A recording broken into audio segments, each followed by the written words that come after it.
What's going on, guys? Very requested video talking about my injuries and how I was able to overcome them, what I did to work around it and turn those injuries into strength. Alright, I've been training for over 13 years, so injuries are kind of part of the process, but if you see the positive, you turn those weaknesses into strength, you will learn a lot from them and you will get stronger than ever. Alright, sometimes we get injured, there's something that we gotta learn from it, and every single injury I had, I learned from it, whether it was a weakness, poor posture, whether a muscle wasn't engaging properly, and once I fixed that, I was able to recover very fast and get back on track. Alright, I'll talk about my 5 biggest injuries: my lower back, my shoulders, elbows, what else? I teared my hamstring once and my hip. Alright, I'll talk briefly about each one and how I was able to recover. The lower back is one of the most requested, so I'll start first with that. And actually it's the most recent and it's the injury that made my life the most miserable. That's around 8 months ago. I was cleaning up the gym, went down to pick up a weight, boom! I feel my lower back just like tighten. I was super tied down. I feel an electricity shock going down from my lower back to my leg. I was paralyzed, could barely move. Alright, then stupid me, I want to try again to do another movement because I'm like, there's no way just 100 pounds made me paralyzed. So I go down to do a rep of deadlift, boom, I feel it even more, and now I can't even walk. It took me around an hour to just be able to move again, and it lasted almost a week that I could barely walk without pain. I was just standing up and dying from pain. Alright, so, and I'm a personal trainer, so can you imagine going to work? Training is just every single day for me. It's the thing that I love doing the most. So I could barely go to the gym because I was full of pain, but I still made my way to the gym, just kept moving, kept working around it. But I'll tell you exactly what I did to help me recover. Alright, first thing first, the reality is that I went to see a physio. He gave me exercises that made things worse, okay? That's just what happened to me, alright? I'm not saying you should or you should not do, but that's what happened to me. So I started understanding that actually my core is weak and my glutes are weak. So the glutes and the core, when they're weak, your lower back start compensating and start taking more pressure. The goal is when you're bending, alright, when you're doing a hip hinge, you're picking up something from the floor, you don't want your lower back to work. Your lower back shouldn't have a lot of pressure on it, but stay tight. And the reason why your lower back will just stay tight and in proper order is because your glutes are strong and your core is tightened and you're breathing correctly. But my core was super weak and my glutes as well. That's why I got injured. So what I started doing, engaging my glutes in engaging my core in every movement I was doing. Even bending was super hard, but I had to relearn the way that I bend. I had to relearn how to properly breathe, bracing through my core, engaging my abs in every single lift and strengthening my glutes. As soon as I started doing that, and it took me many months to realize that, because first I'm doing the Superman, I'm doing the Cobra, all those stuff were just killing my lower back even more. Alright, so when I'm like, you know what, I'm gonna stop all those stuff and I'm gonna just start on improving my core and my lower back, my core and my glutes, I stopped doing any targeted lower back exercises. We often think that because we're injured somewhere, we have to train that place. But a lot of times, the injury source is because other muscles are not working properly or are not strong enough. And then that injured area was compensating. So don't overtrain it. It's already super trained and already solicited. So work on the other muscles that are weak. So I started doing a lot of planks, a lot of glutes exercises, and now I'm back to squatting, doing everything pain-free. Alright, thank God, but I was able to I had to go through that process. Alright, at first it was super hard because the inflammation was there. I was feeling that nerve irritating my leg. It wasn't an easy one. Alright, the lower back was the hardest injury I've been to. Still kept going to the gym, kept training, working around it, doing more pump stuff. Alright, so that was for my lower back. Let's talk about my shoulders. I had a shoulder injury. I was benching 3 plate. Alright, this is when I was like 19, 20 years old. Benching 3 plate, and I used to love benching. I used to bench every other day. Alright, I was crazy like that. My days were bench, squat, deadlift every single day almost. I used to love doing powerlifting. And I injured my shoulder. I woke up the next day. It didn't happen on the spot. Woke up the next day and my shoulder felt like it was super tight.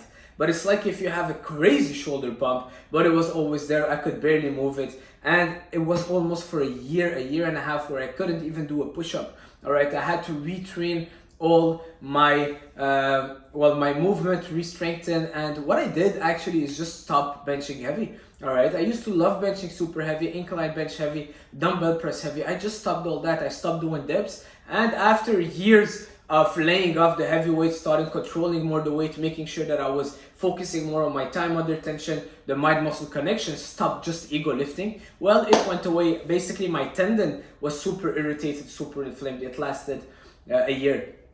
I want to talk about something because I had a neck injury as well, and it's kind of related to the shoulder. My neck injury happened because of my poor neck posture and my weak neck muscles. All right, a lot of times also we squeeze the shoulders back and down just like that, and that's how I got injured. I was deadlifting but squeezing my shoulder back and down.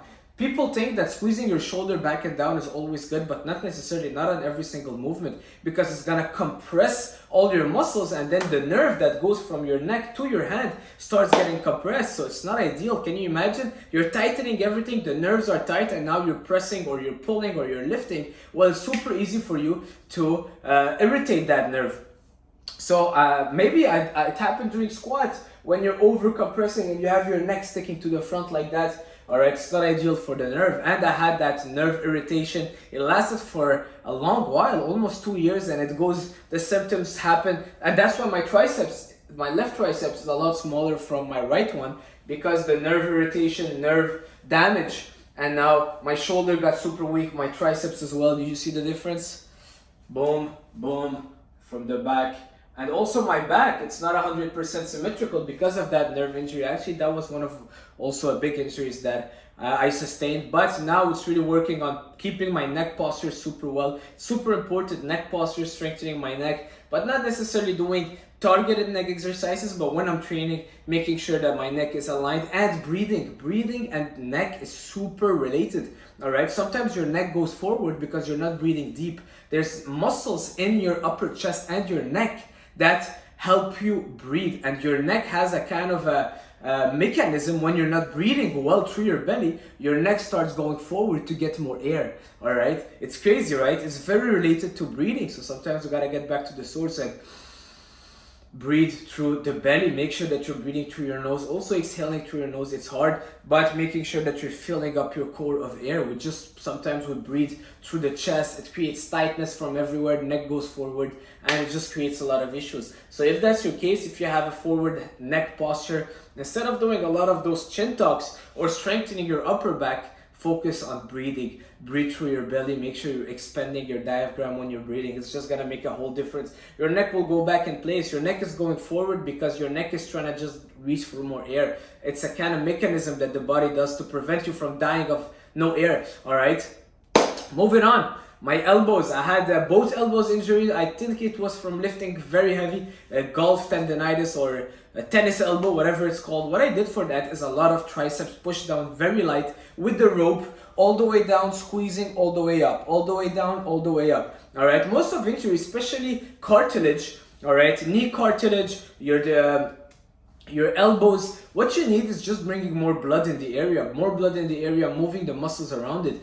People will tell you, stop training, you're injured. Well, if you stop training, it's not going to get any better. Maybe we won't have the symptoms as much, but as soon as you get back on training, you'll feel them. What you need to do is strengthen the weakness, get blood in the area. Places like your tendons, your cartilage, they don't get a lot of blood. So you got to do the work to get that blood manually. If it's your knee, walking or doing leg extension, or if leg extension hurts, leg presses, very lightweight. All right, very lightweight bodyweight squat. I have a client, I started him doing very easy quarter squats. He had a lot of knee pain, and now we're strengthening back the cartilage, getting some blood in there, and it's helping him a lot. It's not by resting it, it's not gonna magically recuperate. All right, a muscle might, but not a cartilage. It doesn't get enough blood. Tendons as well, so you need to pump blood in there. And for my elbows, I did a lot of triceps push down with the rope, 20 reps, squeezing, holding, getting that blood going and getting more confident. All right, trust me guys, it's crazy, but a lot of chronic injuries are mental. They're mental. They've told people that they had a lower back spine injury, disc or whatever, and they started having symptoms even though on the MRI everything was perfect. They told people that had a spinal injury that they were good, everything was good. Well, they had no pain. All right, most of the time it's mental, it's stress related. All right, get back into the breathing, breathe well, even me, I have to get back to it. I'm talking to you, but I'm also talking to myself and get back into, yeah, it's mental. It's mental. Doctors are so good at telling you, well, you know what? You have this condition. It's to life. Just take this pill. I'm not a big fan of that, you know. I'm not a doctor, all right? I'm just a personal trainer, but I've experienced a lot of stuff, and I train my clients, and I see a lot of things, and I see the power of the mind. And sometimes, most of the times, the injuries are related to stress, sleep, your diet, the exercise that you do, moving. Body loves moving, all right? Movement is medicine. It's true, all right? So, moving on. We'll talk about my hip injury. My hip injury, it happened when I used to squat very heavy. Basically, I just stopped squatting super heavy. All right, I stopped squatting super heavy. My hips were killing me. I remember I thought it was a hernia. Thank God it wasn't. But it was just my hips. Every time I squat, I would feel my hips tensing up like crazy. And to a point where I couldn't even sit without a pain.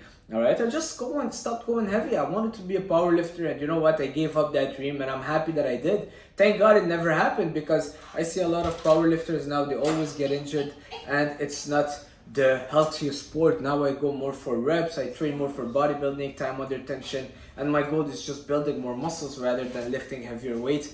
And we will finish with my hamstring. I teared my hamstring maybe 10 years ago. I was running with a friend after a squat workout. There was an athlete at the gym that he's a sprinter, and he was challenging me. And I'm like, yeah, why not? I was just having fun. I was young and a little bit with a high ego. So I'm like, yeah, let's go, let's sprint. Boom, as soon as I sprint, I gave him my all. Boom, my hamstring tears, and that was brutal because I could barely also walk for a week. That was a while ago. It really affected me mentally because it was my first big injury. And when it's your first big injury, you think it's the end of the world, you'll never recover. But thank God I kept training, I kept going to the gym. It was hard at the beginning to do any legs, but I started walking. Walking was really helpful for me. No surgery, thank God. And knock on wood, knock it off, all right. Never will have any, okay? So that's it. That's why now my workouts are super, super bodybuilding related. I go more for time under tension. I don't go heavy. The goal is longevity. My goal is doing this at 90 years old, that you see me still doing push-ups and pull-ups and in my best shape, and not just impressing people doing PRs every single week, but then 2 months from now getting a crazy injury that will take me off. One time I went with a friend for a powerlifting meet, just to finish with that up. I love powerlifting, I respect powerlifter, but I believe it's a dangerous sport when the ego gets in. I went with my friend for his powerlifting meet. There were 8 people, 3 of them got serious injuries, all right, in the meet because people want to max out. It's just a sport where it's so hard. Respect to all the powerlifters, but you have to always like kind of surpass the weight that you're using, and it's super easy. You slept less, a bit stressed, you didn't eat well, you're a bit worried about something, you don't focus on bracing everything or engaging everything, and something can snap. So that's it for this video. Hope it helped. Leave a comment, leave a like. I'll see you soon. Ciao.